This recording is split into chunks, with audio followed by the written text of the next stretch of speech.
Bonjour, bienvenue dans la série sur les échecs.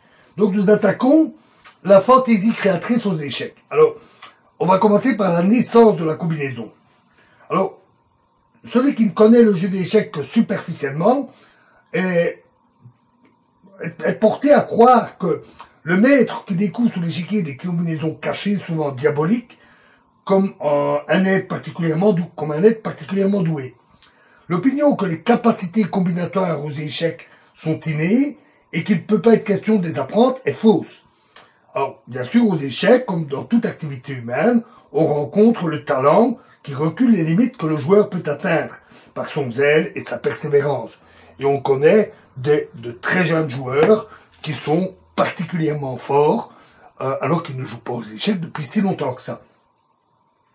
C'est aussi valable pour l'aptitude à combiner au cours de la partie, ainsi que pour l'élargissement et l'élévation de ses capacités générales. L'expérience de nombreux sportifs de haut niveau a cependant montré que l'entraînement persévérant pour obtenir des performances élevées est plus important que les dispositions naturelles. C'est vrai aussi aux échecs. Les combinaisons surgissent dans la partie de deux manières fondamentalement opposées. L'une s'appuie sur des tournures qui se sont déjà produites dans d'autres parties. Le joueur reconnaît facilement quand une telle combinaison est possible, car il en connaît déjà le type. Voilà quelques siècles, par exemple, alors que le mat étouffé était tenu pour une merveilleuse combinaison, ce mat est aujourd'hui tellement connu que ne pas le voir est considéré comme une erreur grossière. Il en va de même pour d'autres types de combinaisons, par exemple le sacrifice du fou en H7 ou F7. Alors, voyons cette partie de Andersen contre Kieseritzky qui s'est jouée à Londres en 1851 avec trait au blanc. Cette partie s'appelle encore aussi aujourd'hui le nom d'Immortel. Curieux nom donné à une partie, mais parce qu'il existe des parties plus fantastiques et avec moins d'erreurs. La théorie a aussi beaucoup évolué, mais elle est ancienne et c'est une partie mémorable. Alors, les blancs jouèrent cavalier D5. Alors, dame prend B2 et fou D6. Dame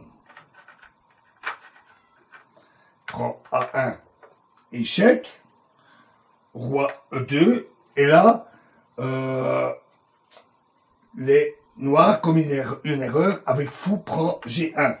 Alors, pas non plus dame prend G1. Fou prend G1.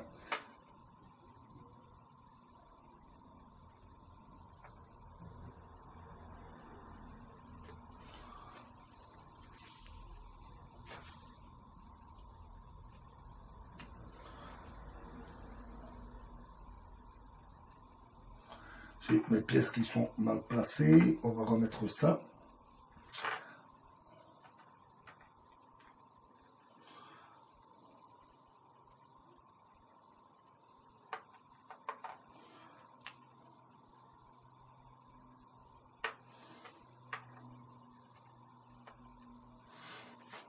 Donc après cavalier D5.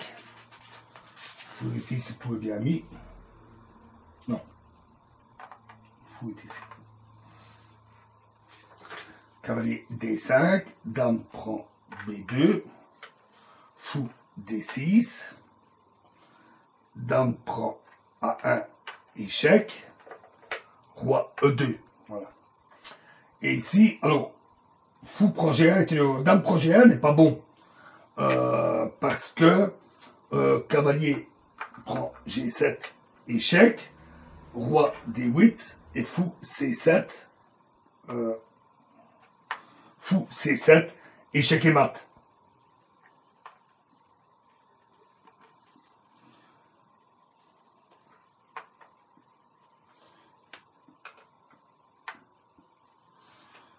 Donc, la prise avec la dame serait une erreur. Mais dame B2 aurait par contre été très bon. Et les blancs auraient pas beaucoup plus pu espérer que la nullité par échec perpétuel sur le roi noir, parce qu'il y a la menace dame prend C2, échec, roi F1, dame C1, échec, roi E2, dame C2, échec. Donc, remettons les pièces.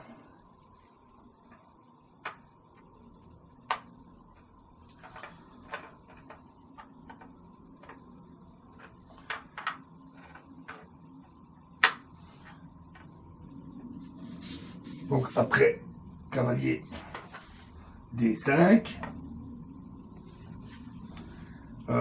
dame prend B2, fou D6, dame prend A1, échec, roi E2, donc il jouait fou projet 1, mais qui est aussi une erreur. E5, très bon coup, et les noirs n'ont pas de défense contre le mat qui les menace. Car le sacrifice de la dame est également sans espoir. Donc, cavalier A6, et les blancs annoncèrent alors mat en 3 coups. Cavalier prend G7, échec, roi D8, dame F6, échec, un coup formidable, cavalier prend F6, et fou E7, échec et mat. Remarquable.